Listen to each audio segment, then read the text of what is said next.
Hello everyone, myself Garima. This session is for BSc 4th year and the topic is curriculum. Education aims the behavior modification of learners. Behavior modification is achieved through a series of activities. Curriculum is concerned with guiding the teachers and students in the educative process. The term curriculum is derived from the Latin word curri, which means run. Thus, curriculum is a runway for attaining the goals of education. Curriculum may be considered as a blueprint of an educational program. It is the base of education on which the teaching learning process is planned and implemented. Definition: according to Cunningham, curriculum is a tool in the hands of an artist to mold his material according to his ideals in his studio. Another definition, as per Florence Nightingale International Foundation, curriculum is a systematic arrangement of the sum total of selected experiences planned by a school for a defined group of students to attain the aims of a particular educational program. Nature of curriculum. First is curriculum as objectives. In this, by a way of objectives, curriculum guides the process of behavioral modification among students. According to Tyler, any statement of the objectives of the school should be a statement of changes to take place in students. Next is curriculum as subject matter. In this, curriculum offers socially valued knowledge, skills, and attitudes to students through a variety of arrangements during the time they are at school, college, or university.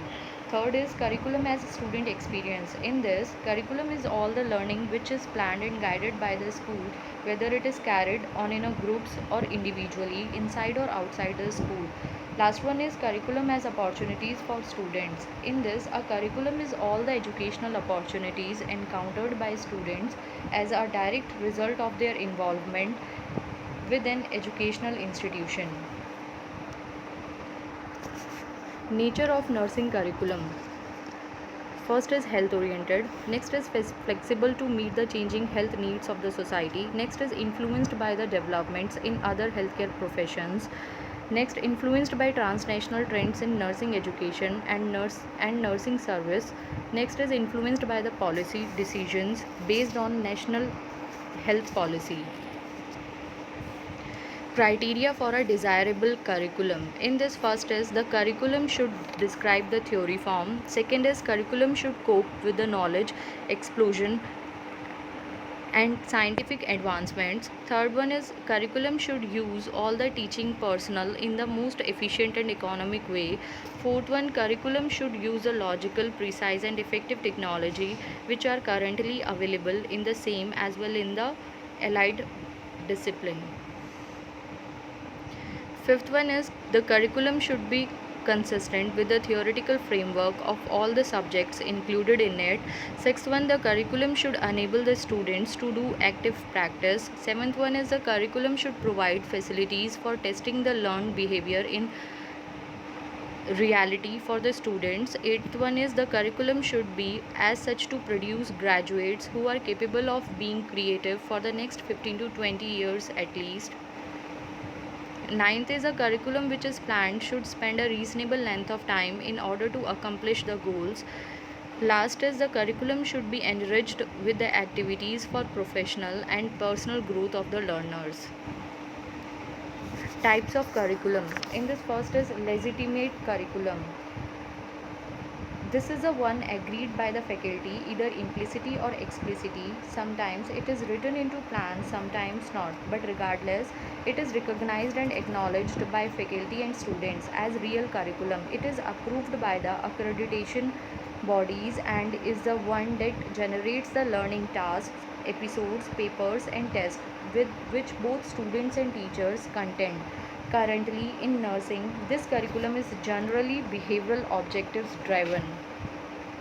This is a curriculum that is acknowledged by the faculty. The normal discourse regarding curriculum refers to this legitimate curriculum. Second one is illegitimate curriculum. In this, illegitimate curriculum is a curriculum that, because of the constraints of the behavioral objective driven curriculum prevalent in nursing, cannot be graded or officially acknowledged or sanctioned because it does not lend itself to descriptors that are behavioral. It is a curriculum that values and teaches, among many other things, caring, compassion, power, and its use. This curriculum exists in the behaviorist curriculum and is often taught quite openly because teachers feel a moral obligation to their students to recognize things beyond the explicit. This is a curriculum of insights, patterns, creativity, strategies, inquiry, and understanding.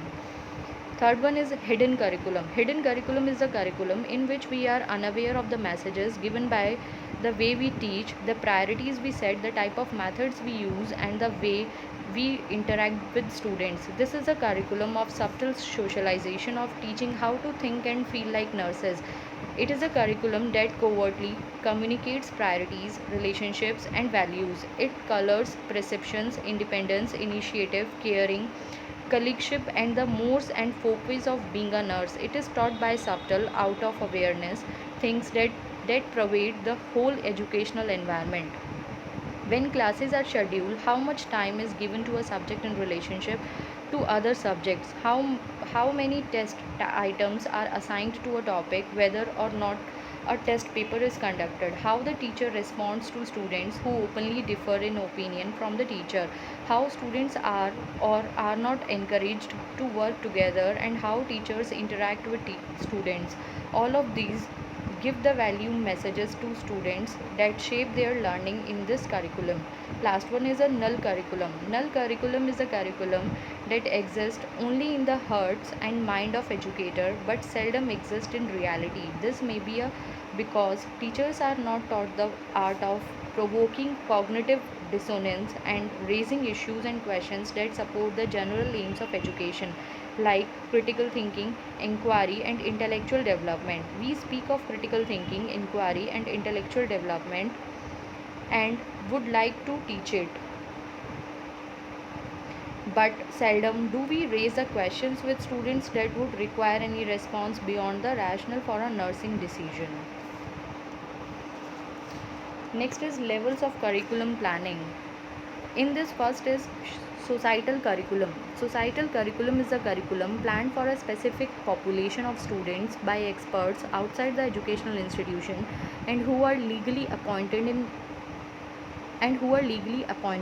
in nursing education. The societal level curriculum is planned by different statutory bodies like Indian Nursing Council, National League of Nursing Education, etc. Giving adequate consideration to societal curriculum will help in achieving the much needed uniformity and standardization of nursing education. Societal curriculum is synonymous with the official type of curriculum. Second one is institutional curriculum. Institutional curriculum is a curriculum which is prepared by the faculty of the institute for a particular group of students for a definite period of time. Institutional curriculum is synonymous with the actual type of curriculum. Third one is instructional curriculum. As the name indicates, instructional curriculum is the curriculum prepared by the individual teacher at the instructional level.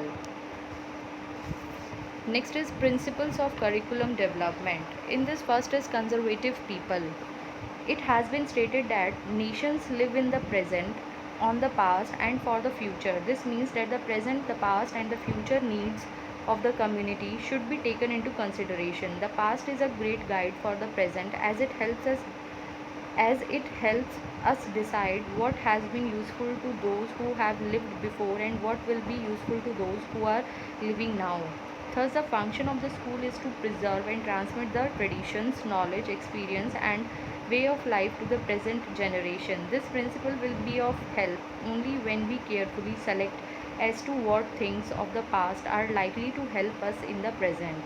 All the things of the past may not suit us. It is therefore essential that we should select only those subjects and activities which are required by the present generation. Next is forward looking principle. In this, children of today are the citizens of tomorrow. Therefore, their education should be such as it enables them to be progressive minded persons. Education should give them a foundation of knowledge that will enable them to adjust with the environment. Next is creative principle.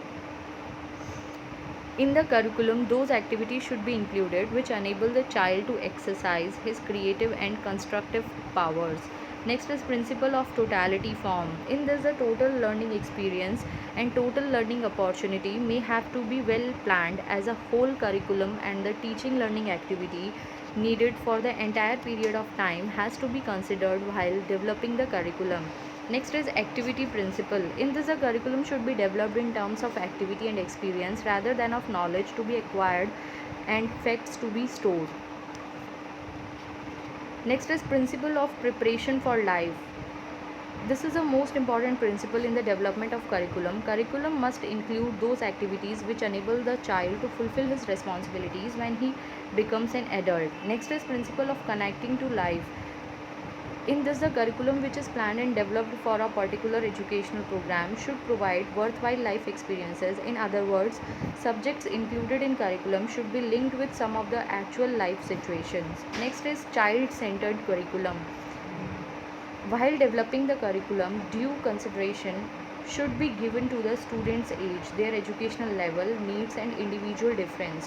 Curriculum should be a student-oriented one rather than teaching-oriented. It should be adapted to the grade of the students and to their mental and physical development. The experiences provided should be within the comprehension of the students. Next is principle of integration and correlational.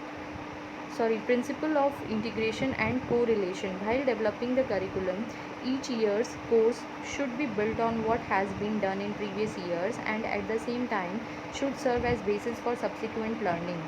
Different courses of the educational program should not be considered as watertight compartments. The wholeness may have to be achieved through the principle of correlation and integration. Next is principle of comprehensive and balance. In this, the curriculum should be framed in such a way as every aspect of life like economic relationships, social activities, occupations, etc. is given due emphasis. Next is principle of loyalties.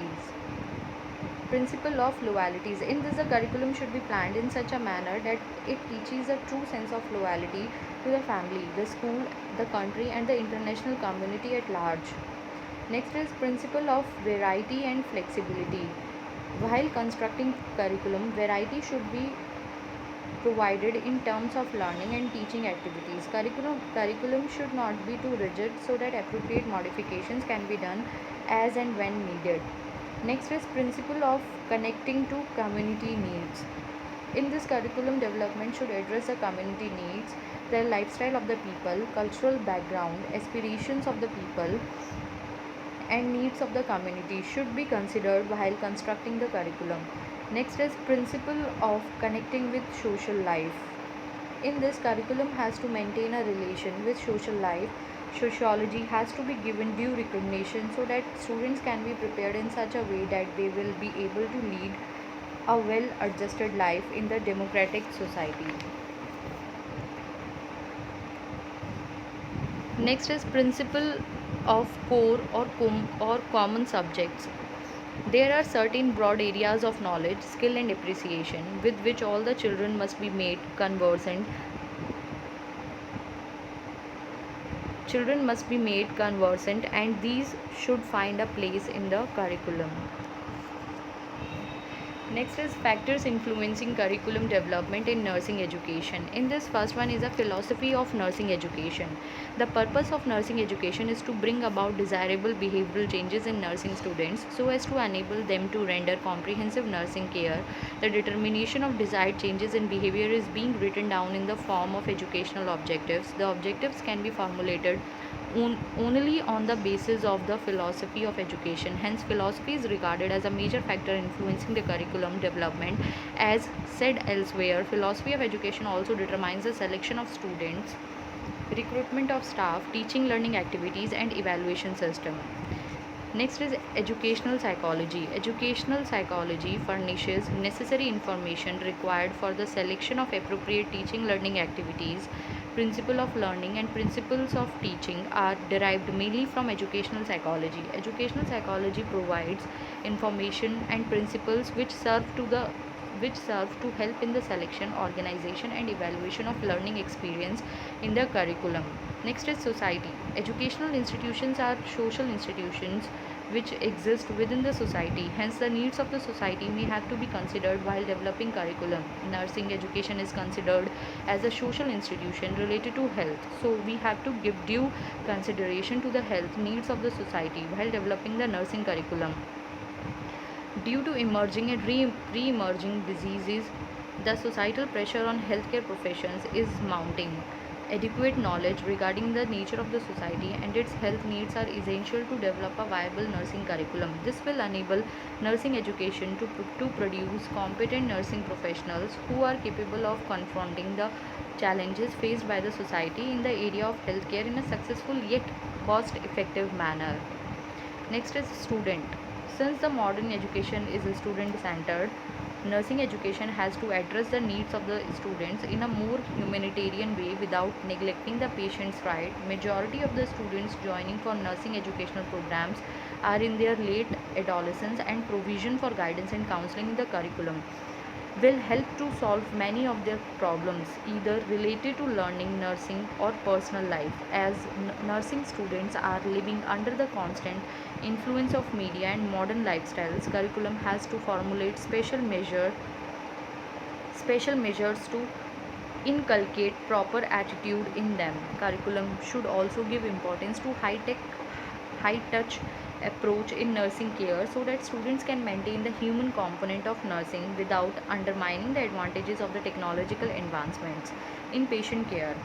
Curriculum should allow a participatory approach in teaching learning process where students are mainly responsible for their learning and teacher assumes the role of a facilitator of learning. It should not impose unnecessary restrictions on nursing students by citing the age old traditions.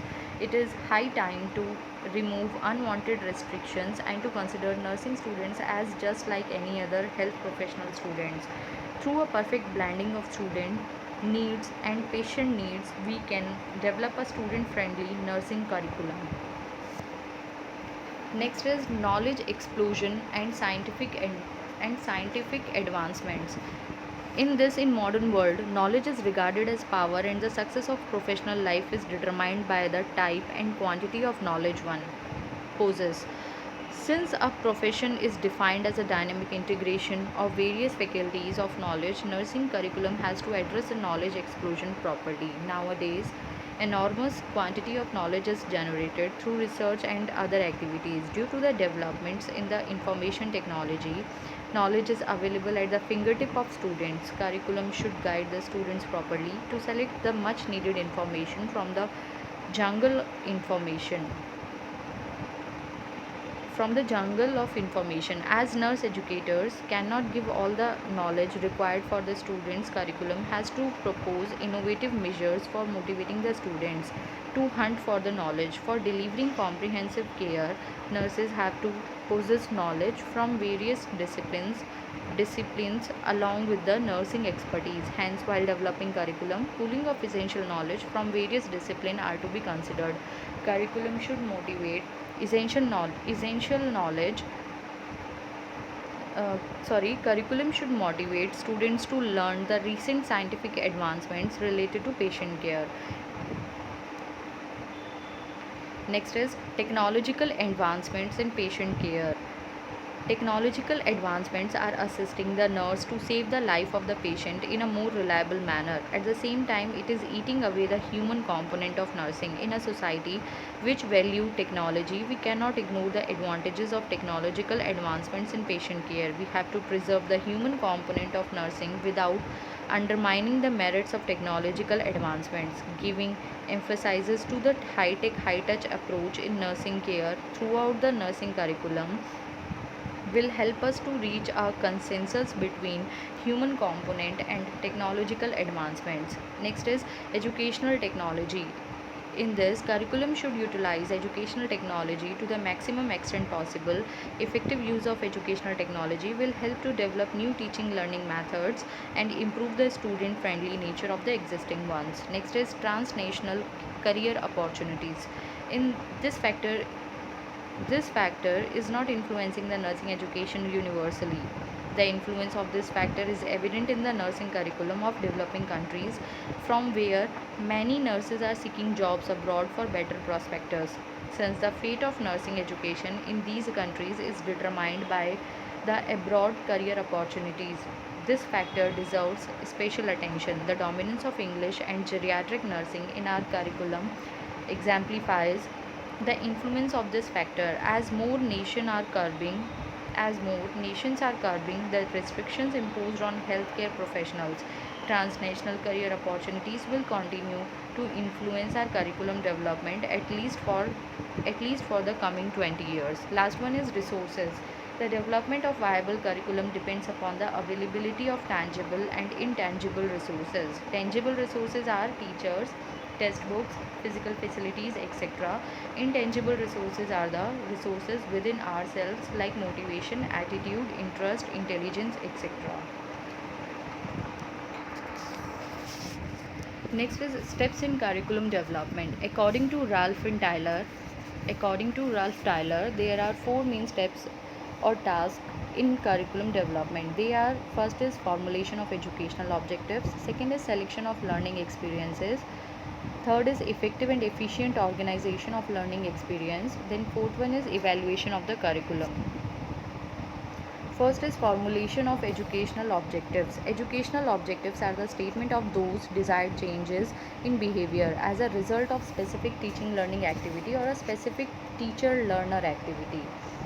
An educational objectives is a specific statement of what the learner should be able to do at the end of the learning period that they could not do before. This definition is given by Harper and Harper in 1990. It defines the purpose of teaching and formulation of educational objectives defines the purpose of teaching and learning in a broad sense.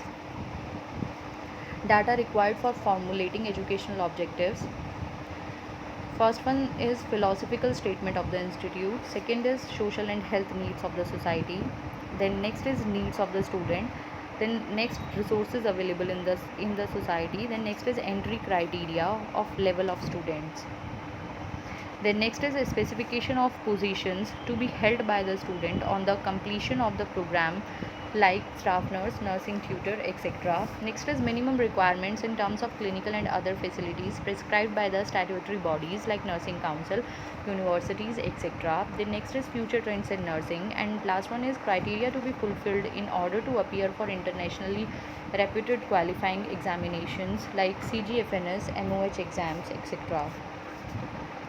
Then steps in formulation of educational objectives. According to Ralph Tyler, there are 9 essential tasks or steps in the formulation of educational objectives. They are: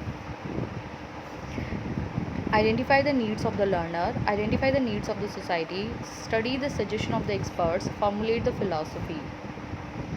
Then state the objectives gathered from the various sources in a proper way. Then formulate the theory of learning, sprint the objectives through educational philosophy and educational psychology and select the appropriate ones. Then defines the objectives clearly in terms of content. Then last is state the educational objectives in terms of behavioral or outcomes or change. Then levels of educational objectives. Educational objectives can be written for the following three common levels. In this first one is institutional objectives. At this level, objectives are written for universities, colleges, schools and other educational institutions. Then next is general instructional objectives. At this level, objectives are written for departments, units or a course. Then last one is a specific outcome of learning. At this level, objectives are written to describe the expected learning activity and are precise and measurable. Then next is selection of learning experiences.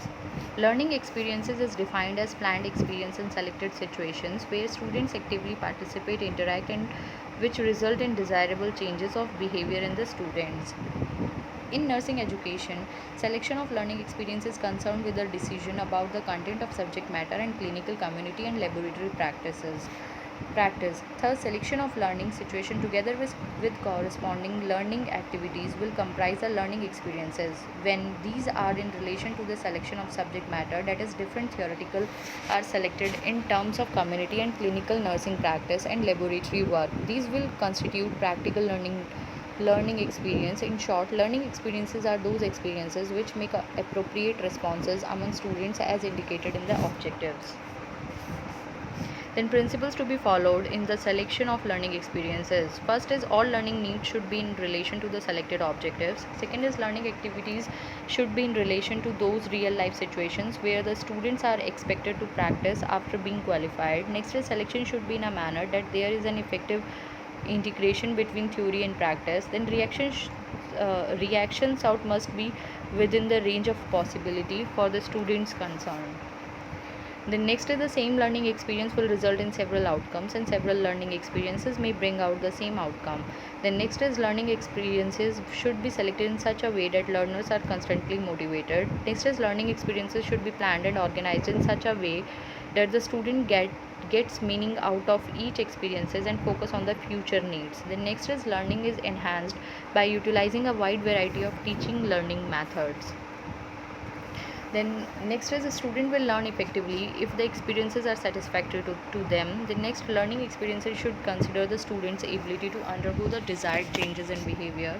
The next is learning experiences selected should be according to the needs of the students, and every student should be given similar learning experiences. The next is learning experiences selected should provide same or equal chances for all the students. Then third step is organization of learning experiences. In this, once learning experiences are selected, teacher has to organize the learning experiences. He or she plans a master rotation plan, course plan, and unit for effective learning. Elements of organizing the learning experiences. Elements to be considered while organizing the learning experiences are grouping learning experiences under subject heading, preparation of master plan for curriculum, placement of learning experiences in the total curriculum, preparation of the correlational chart, organization of the clinical experience in the total curriculum. Then last step is evaluation of curriculum. Evaluation of nursing curriculum has become a major concern of nurse educators in recent years. Curriculum evaluation involves an assessment of the philosophy of the institutions, program, goals of the institution, nursing concept taught in each course objective, teaching learning methods, course evaluation methods, and relationship of non-nursing courses to the overall plan of study. Thank you.